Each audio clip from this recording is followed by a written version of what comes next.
बिस्मिल्लाहिर्रहमानिर्रहीम। अस्सलाम वालेकुम स्टूडेंट्स। प्रीवियस क्लास में हमने एक्सप्लेन किया था कूलोम्स लॉ को, और इस क्लास में हम डिस्कस करेंगे vectors form of Coulomb's law. Coulomb's law दो स्टेशनरी पॉइंट चार्जेस के दरमियान फोर्स की क्वांटिटेटिव नेचर को एक्सप्लेन करता है। फॉर एग्जांपल, हमारे पास दो स्टेशनरी पॉइंट चार्जेस हैं, एक की मैग्नीट्यूड Q1 है और दूसरे की मैग्नीट्यूड Q2 है, और दोनों चार्जेस के जो सेंटर का फासला है वो हमारे पास R है। फोर्स क्योंकि एक वेक्टर क्वांटिटी है तो इसको एक्सप्लेन करने के लिए हमें मैग्नीट्यूड और डायरेक्शन दोनों की ज़रूरत पड़ती है।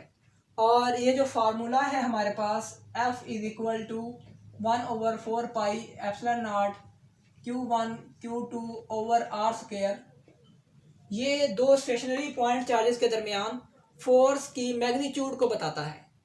जी हाँ, किसको बताता है? मैग्नीट्यूड को।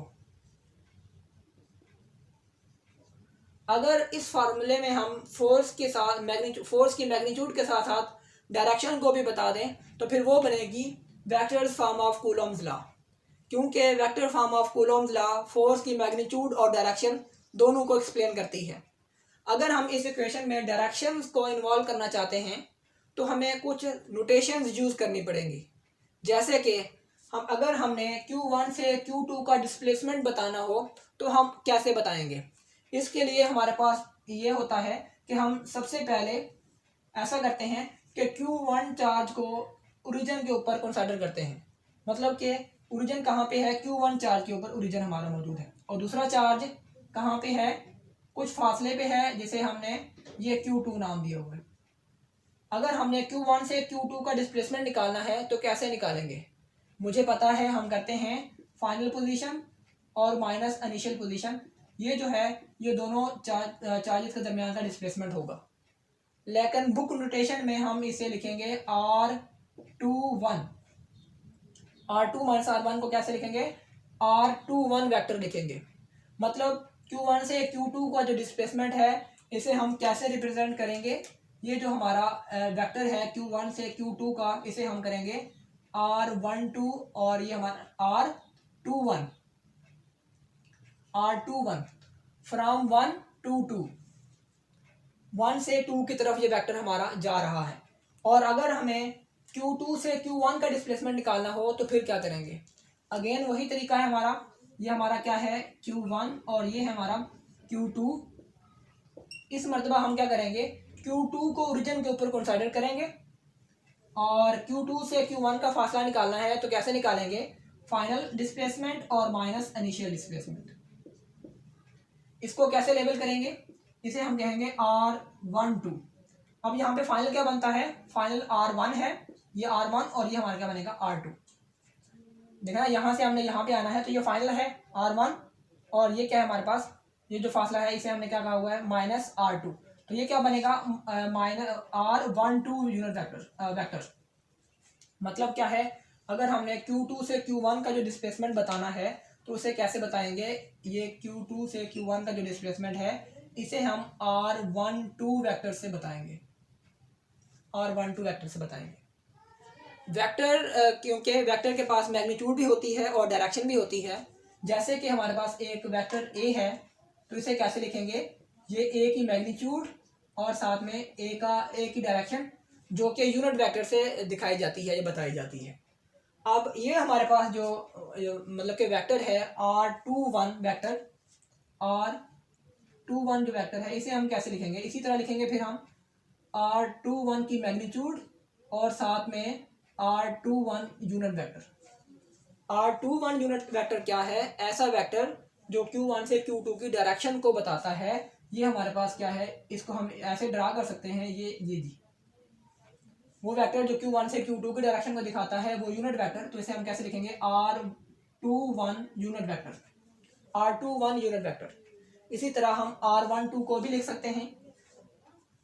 अगर अब हम फोर्स की तरफ आए तो हमें पता है जो दो चार्ज पार्टिकल के दरमियान में फोर्स होती है अकॉर्डिंग टू कूलोम्स लॉ, ये दो चार्ज पार्टिकल हैं तो इनके दरमियान जो फोर्स होगी वो इन दोनों के सेंटर्स को मिलाने वाली लाइन के ऊपर ही एक्ट करेगी।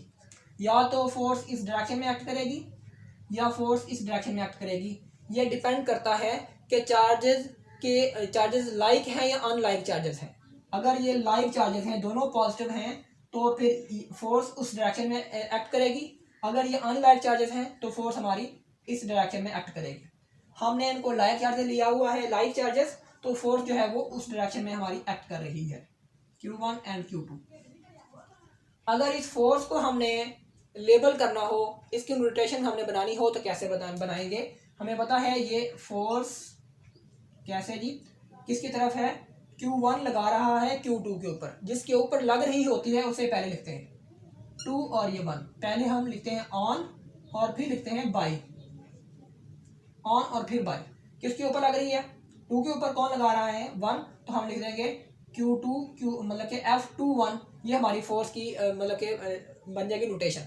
इसी तरह Q2 Q1 के ऊपर जो फोर्स लगा रहा है, इसकी नोटेशन कैसे बनाएंगे हम? ये बनेगी F12 ऑन 1 बाई 2, पहले ऑन फिर बाई लगाएंगे। और अगर हमने इस फोर्स को वेक्टोरिकली लिखना हो तो फिर कैसे लिखेंगे? F21 इज इक्वल टू पहले तो ये मैग्नीट्यूड लिख लेंगे 1/4 pi epsilon naught Q1 Q2 over R square. ये तो मैग्नीट्यूड है। अगर हमने इस फोर्स की डायरेक्शन भी साथ में लगा दें तो ये वेक्टर बन जाएगा।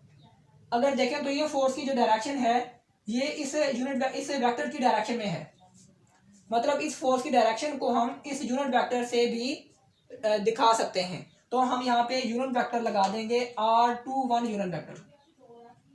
तो ये यूनिट वेक्टर लगाने से, क्योंकि यूनिट वेक्टर की मैग्नीट्यूड 1 होती है और वो इस मैग्नीट्यूड से जब मल्टीप्लाई होगी तो इसकी वैल्यू चेंज नहीं होगी, लेकिन डायरेक्शन की वजह से इस फोर्स को डायरेक्शन मिल जाएगी और ये क्या बन जाएगी? एक वेक्टर क्वांटिटी बन जाएगी।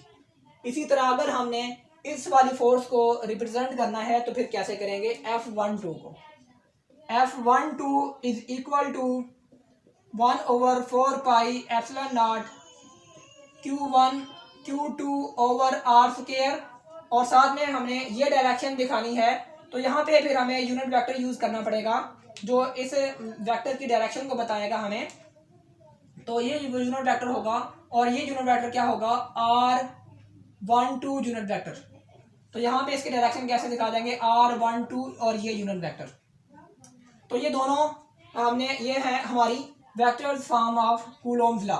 ये दोनों हमारी vector form of Coulomb's law है, जिसे हम अगर जनरली रिप्रेजेंट करना चाहें तो हम लिख लेंगे कि F is equal to 1/4 pi epsilon naught Q1 Q2 over R square और यहाँ पे R यूनिट वेक्टर लगा देंगे।